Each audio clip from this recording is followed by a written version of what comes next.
David here with Figboot on Pens, back again with another fountain pen review. Today I have for you a fairly recent release from Visconti, and that would be their Opera Gold. Now, in relation to the pricing tiers of Visconti pens, this one is in the lower portion of the mid-range of that scale. It's not the least expensive pen in their lineup, but it's one that I feel is very accessible at a price point for a pen of this quality and caliber. Lately, Visconti has really impressed me with the quality of their entry-level offerings. I was very fond of their Mirage, which I recently reviewed. But in regard to the pen at hand, what I'm going to do today is go over the parts and features of the Opera Gold, talk about what I care for and what I don't care for about this pen. I'll show some measurements, size comparisons, and provide a writing sample. Thanks go out to the good folks at Coles of London, the US distributors for Visconti, for providing the pens you will see today on loan for review. I say pens because the fountain pen, I have a fountain pen, but then I also have a ballpoint and rollerball versions of this pen as well to show you. The pen arrives in this standard Visconti box. The lid slips off, and inside we have a classy little pillow. There is some marketing information.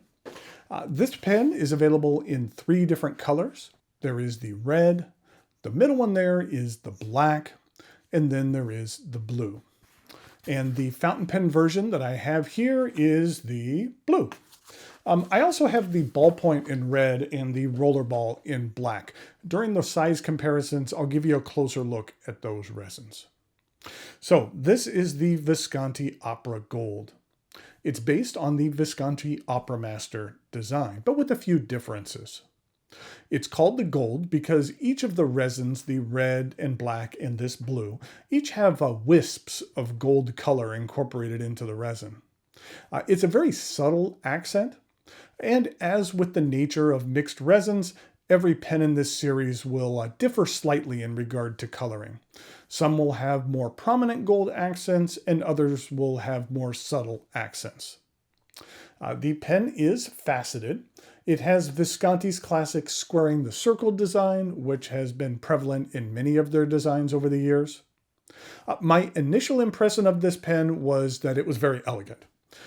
And the trim on this pen is brushed gold in color. Let's take a look at the top of the cap. This pen, like most other Visconti pens, incorporates the My Pen system. This is a metal piece there with the Visconti V logo. It is held on by a strong magnet. You can purchase other inserts like your initials or gemstones that you can put in here to personalize your pen. This transitions into the traditional Visconti arched clip. This design is unique and distinctive. You see this clip and you immediately think of Visconti. The cap just angles up slightly and then it straightens out about an inch before the end, and there it meets up with the cap band. On one side of the band it says Opera, and on the other is 4 Visconti V logos in what looks like a 4-leaf clover design. I'm thinking this logo might be new. I really haven't seen that on any other Visconti pen before. At the end of the cap, there is an angled step down to the barrel, which angles up until it reaches the remainder of the barrel. The barrel angles down at an even rate of decline until you reach the end, which is capped with another brushed metal piece, and the end comes to a rounded point. The cap disengages with 1/4 of a rotation. I hate to say that you simply twist the cap off. It utilizes Visconti's hook-safe capping mechanism. I'll show you the threads here in a minute, but with this capping mechanism, you don't just twist, you actually just push slightly, and then with that 1/4 rotation, the cap is easily removed.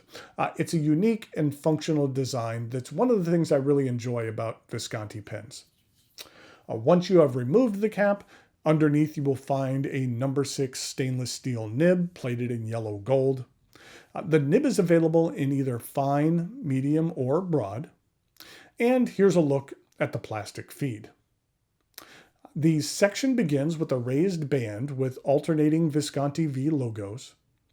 The brushed metal section then angles up slightly until you get to a unique element of this pen, which is the ink window. I say it's unique because that's also where these hook-safe threads I mentioned are housed.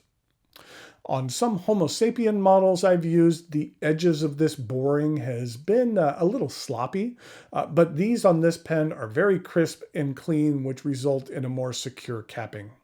I like that this ink window has dual functions. Another thing I really like about this pen is the brushed trim, including the section. I really like the looks of a metal section, but the majority of the time they end up being overly slippery. That's not the case with this particular technique. First of all, I think it looks really sharp, and then the texture really helps you maintain a solid grip. I wish more companies would use this brush treatment on sections. The pen is plenty long enough to use unposted. It's well balanced in the hand. The cap does post. With this squared circle design, you need to orient the cap correctly in order to post it. It does post fairly deep, and it doesn't throw off the balance too much. So if you enjoy posting your pens, this one does so nicely. The Opera Gold utilizes Visconti's dual reservoir power filling system. It's what they call their vacuum filling system. You unscrew and extend the knob here, and then you insert it into the bottled ink of your choice, and then you depress the piston until you hear the click. This is the indication that the vacuum seal has been broken and ink will get sucked up into the barrel. There is a forward and rear chamber. When the knob is extended, the ink can flow freely between the two chambers, but when it is closed, then you're just using the ink contained in the forward chamber. When you run out of ink, all you have to do is simply crack the back, and then ink will flow from the back to the front, and then you're good to go again. The Visconti Opera Gold fountain pen is available from a large number of retailers and sells for $348. I find this to be an appropriate price for this pen. It's a very accessible price point for a pen of this quality. Would it be nice if it had a gold nib? Sure. But then again, if it did, it wouldn't be in this price range. It'd be more like $795 or something like that. If you're looking for a mid-level entry point into the Visconti brand, then the Opera Gold is something well worth checking out. Thanks again go out to Coles of London for providing this pen on loan for review. Now it is time for some measurements, size comparisons, and a writing sample.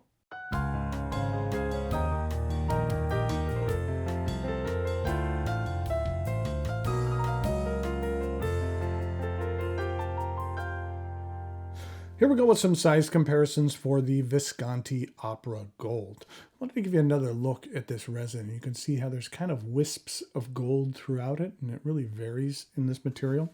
I mentioned I had the other colors here. This is what the black looks like. I think the black with the gold actually looks really classy, especially with the gold brushed trim. That's just a nice package. And this one here is the rollerball. You can see it has a different section here at the end, but it still has, it still has the ink window here. You really don't need an ink window when it comes to this particular pen, but you need it for those hook-safe threads, which is why it's there. And so capped, that one looks exactly the same. And then finally, here we have the red. And the coloring on this one is really subtle. You can see it has a little bit of gold here, but like I mentioned before, that's really going to vary from pen to pen. So on this barrel, there's just very, very subtle elements. And this is the ballpoint. And for the ballpoint, you simply twist it, and then that retracts and extends the tip.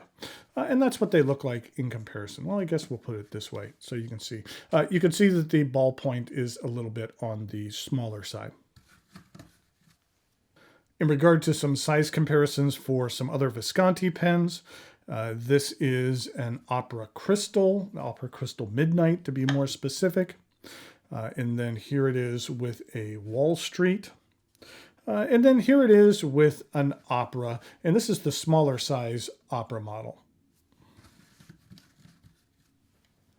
And in regard to some non-Visconti pens, here it is with a Montblanc 146.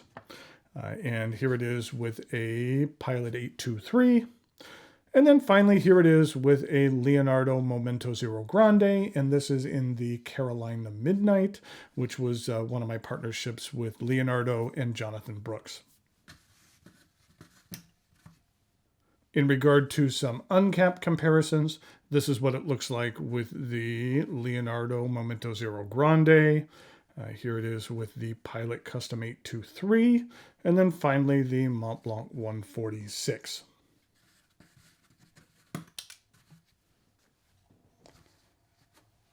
Here we go with the writing sample for the Visconti Opera Gold. This is a broad stainless steel nib, and the ink I'm using is one of my favorite inks from Visconti, which is Visconti Turquoise.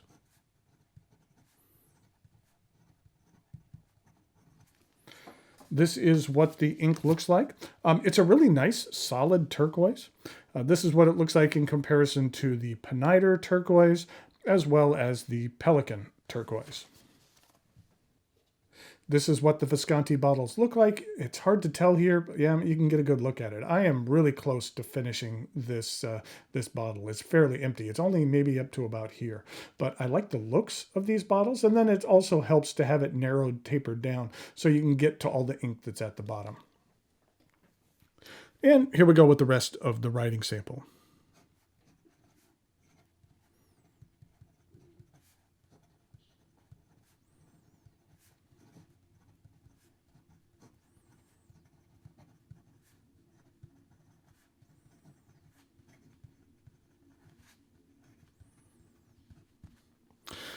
I do find the stainless steel nib to be very pleasant. Would it be nice if it had a gold nib on it? Sure, but I really don't miss it. That this nib is quality enough to where like I said, I really don't miss having a gold nib on here. The ink flow is rather generous here for this broad nib in regard to reverse writing. It's a little scratchy and a little spotty. But in regard to some fast writing,